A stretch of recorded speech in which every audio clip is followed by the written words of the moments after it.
Retro gaming no longer belongs to those who are old enough to remember the times when 16-bit graphics were a big deal. Gamers who appreciate innovation and quality are returning to past generations of gaming, not just for the memories, but because frankly, older games kicked ass.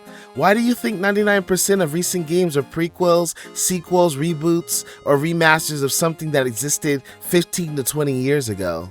Now, personally, I feel like some games of the latest generation are great too. Some of the greatest flops in modern gaming were ironically some of my favorites before they bit the dust.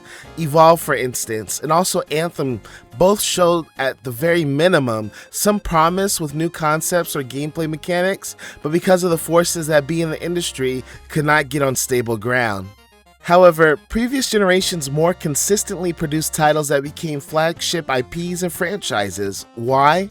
To be frank, I don't think anyone knows exactly why. However, it was a time when entertainment was more personable, not to mention the landscape was fresh for cultivating new ideas. Isn't it weird that it's never been easier to make games? It's never been easier to receive funding. It's never been easier to market a game. You could do it all yourself. However, even if a game receives outstanding feedback, they're forgotten in months.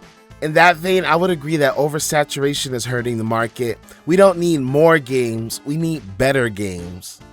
And while many blame implementations of DLC in modern games, if I finish a game I love, I want more. And if the developer has earned it, I would accept paying a modest amount for more content. This isn't a new concept. However, its practice has been abused and therefore has tainted the gaming industry's reputation.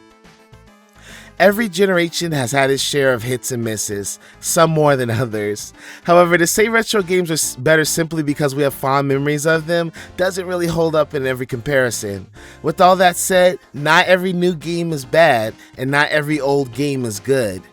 However, if you're holding off on trying vintage games because of their simpler graphics, or you feel that retro gaming is an exclusive club, I would admonish you to give it a second thought. Why do you think everyone is going back to retro games? Is it our rosy tinted glasses, or are games genuinely better than anything we can make today? What do you say? Are you game?